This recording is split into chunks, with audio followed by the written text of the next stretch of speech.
Hey you guys, I'm Catherine, founder of Foods That Heal You and Foods That Heal You CBD. Today I'm going to be demonstrating how to make water kefir soda.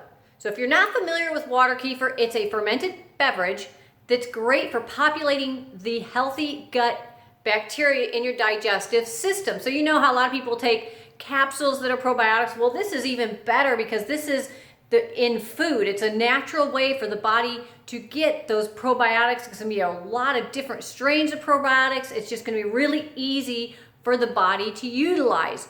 So I'm going to have a link below this video to my blog post with the recipe typed up on how to do this. So if you're overwhelmed seeing all this stuff, it is so easy. It's crazy. All you need is water, sugar, and kefir grains. That's it. But again, in the description below, I'll have links to different things to help you get started if you decide you want to do this. So the first thing we have here is I have my brewed batch. So this has been going for about 48 hours. And when you do a brew, you got kefir grains in here and the sugar water, okay? That's all that's in here. Takes about 24 to 48 hours depending on how fermented you like it. And what I'm going to do with this completed batch is I'm going to bottle it up. Now it's ready to drink just as it is. If I want to drink that, I can drink it just as it is. But you can do what's called a second fermentation, which I'm going to show you. I'm going to put it in these bottles here, these kombucha bottles, and there's some apple juice in these. So you can flavor it, because by itself it's not bad, but it just doesn't have much flavor. So you can go ahead and bottle it with some kind of fresh fruit, frozen fruit. I've used fresh bananas, work really well. I've used frozen bananas, frozen cherries, whatever fruit you like. You might want to avoid lemon juice. It can kind of make it stringy. That's something you'd want to add after when you're ready to drink it. But what I've done is I've got organic apple juice in here. So I'm going to go ahead and show you. You'll need a funnel. And one really, really important thing with water kefir is that you use all plastic or wooden utensils, because metal or steel can actually kill the grains. And you want to use organic as much as possible because, again, these grains are sensitive. They're sensitive to chemicals and even tap water. So, and I've got a screen on top of here. You can use a coffee filter. I got these screens on Amazon. I can have a link to that too. And because the grains, when you put them in, I'm going to first, because you don't want gnats and bugs to get in there. That's why you want to do that. And you can use an enclosed cap if you like. I just like to let the air flow. I like it that way. So I'm going to filter it. And what I have here is a nylon mesh. Again, you don't want to use the metal or the steel. I've got a nylon mesh to catch the grains when I pour this in.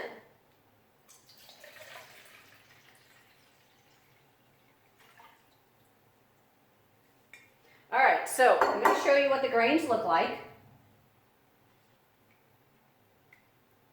So the grains are they're little white crystal looking things. They're soft, they're like little crystals. I'm going to put those aside and then I'm going to bottle up this. Like I said, this is ready to drink if you want to drink it this way, but if you want to flavor it, you can put it in the bottles there. And when you second ferment like this and add some juice or something to it, it's going to make it more carbonated. Right now it's not carbonated. But after I bottle it and set it aside for a couple days, it's going to be really carbonated. In fact, you want to even burp it because it can get too carbonated and just explode all over the place, which I learned the hard way.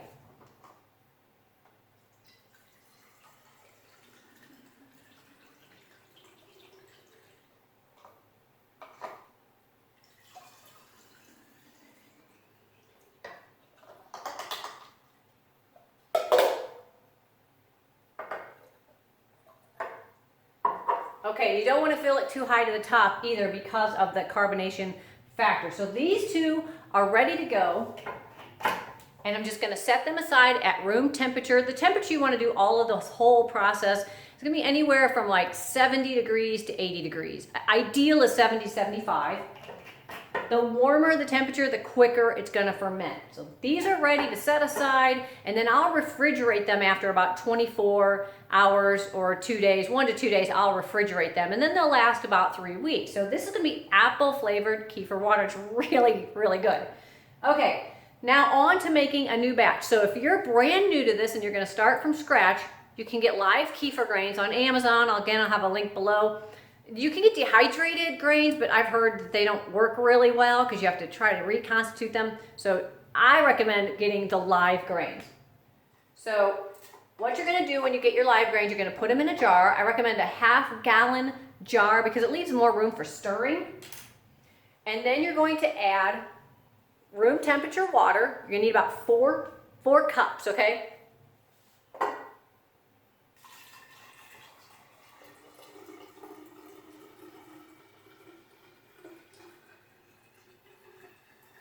So there's your water, and then you're gonna need organic cane sugar. Now there's a difference between organic sugar and organic cane sugar. So organic cane sugar is gonna be the better option. You can use different kinds of sugar, but don't use honey, don't use artificial sweeteners. They will destroy the grains. I would just stick with organic cane sugar. That's gonna work fine. It's gonna result in the sweetest. You can also get organic brown sugar. It won't be quite as sweet when you ferment it, but I like the organic cane sugar.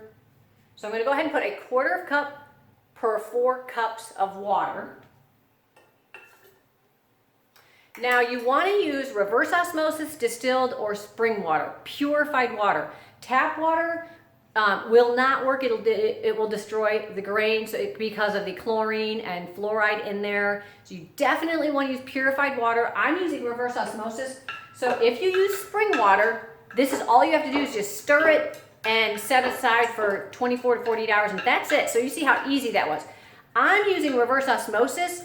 If you use reverse osmosis and distilled, there's no minerals in it, and the grains need minerals. So what I'm gonna do is add 3 drops of trace minerals, and this will give it the minerals that it needs that are missing from reverse osmosis.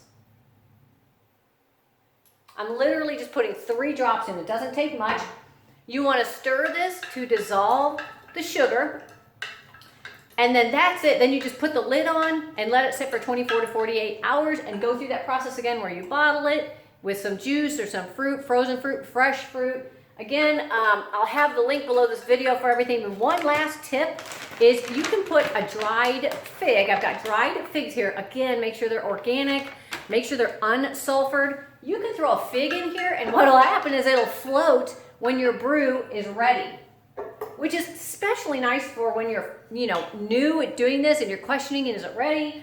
But you'll also see little bubbles when you bump the jar after about 24 to 48 hours. You're going to see little bubbles coming from the bottom, and that's some of the carbonation. It won't be super carbonated, but it will be a little bit. Okay, so if you have any questions, please comment below, or any tips or any flavors that you really like, comment below. And again, I'll have everything in the description for you so that you can see this typed up and print it out if you'd like to do it that way. All right, thanks for watching. I'll see you in the next video.